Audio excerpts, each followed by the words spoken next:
महाशिवरात्रि के विषय में भिन्न भिन्न मत हैं।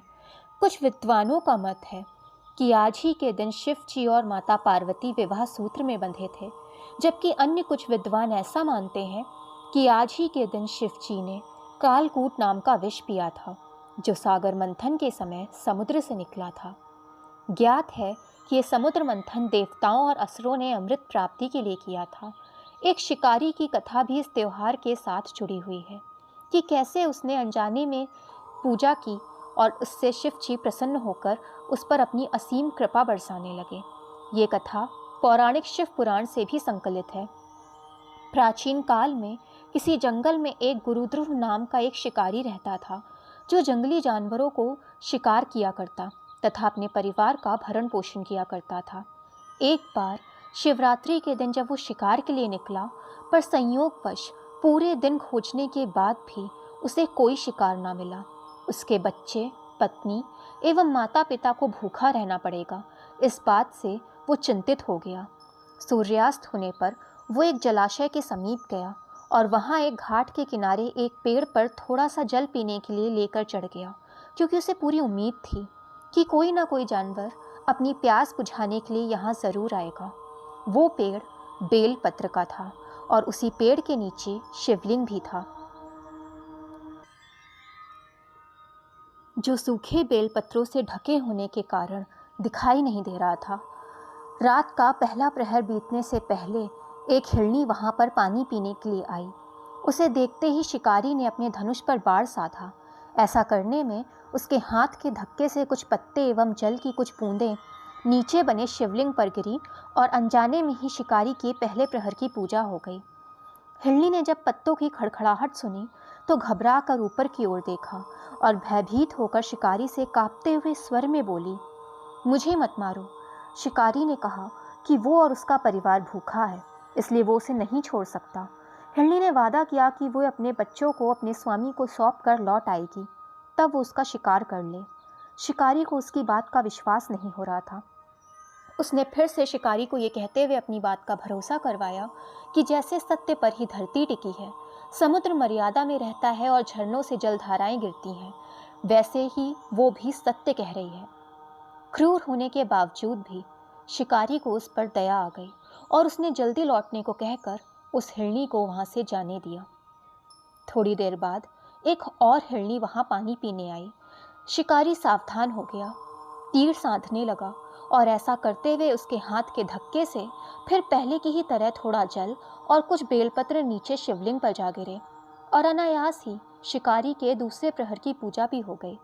इस हिरनी ने भी भयभीत होकर शिकारी से जीवन दान की याचना की, लेकिन उसके अस्वीकार कर देने पर हिरनी ने उसे लौट आने का वचन ये देते हुए कहा कि उसे ज्ञात है कि जो वचन देकर पलट जाता है उसका अपने जीवन में संचित पुण्य नष्ट हो जाता है।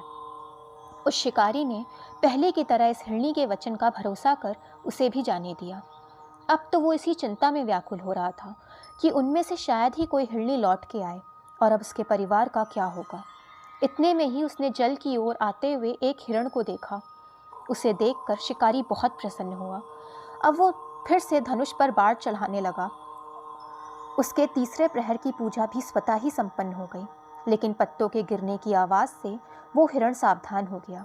उसने शिकारी को देखा और पूछा, तुम क्या करना चाहते हो? वो बोला, अपने कुटुंब को भोजन देने के लिए तुम्हारा वध करूँगा। वो मृग प्रसन्न होकर कहने लगा, मैं धन्य हूँ कि मेरा ये शिकार किसी के काम आएगा। परोपकार से मेरा ये जीवन सफल हो जाएगा, पर कृपया कर मुझे अभी जाने दो, ताकि मैं अपने बच्चे को उनकी माता के हाथों सौंप कर उन सबको धीरज बंधाकर यहाँ लौट आऊँ। शिकारी का हृदय पाप पुंज नष्ट हो जाने से अब तक शुद्ध हो गया था, इसलिए वो विनयपूर्वक बोला, जो जो यहाँ आए सभी बातें बनाकर चले गए और अभी तक नहीं लौटे। यदि तुम भी झूठ बोलकर चले जाओगे तो मेरे परिजनों का क्या होगा?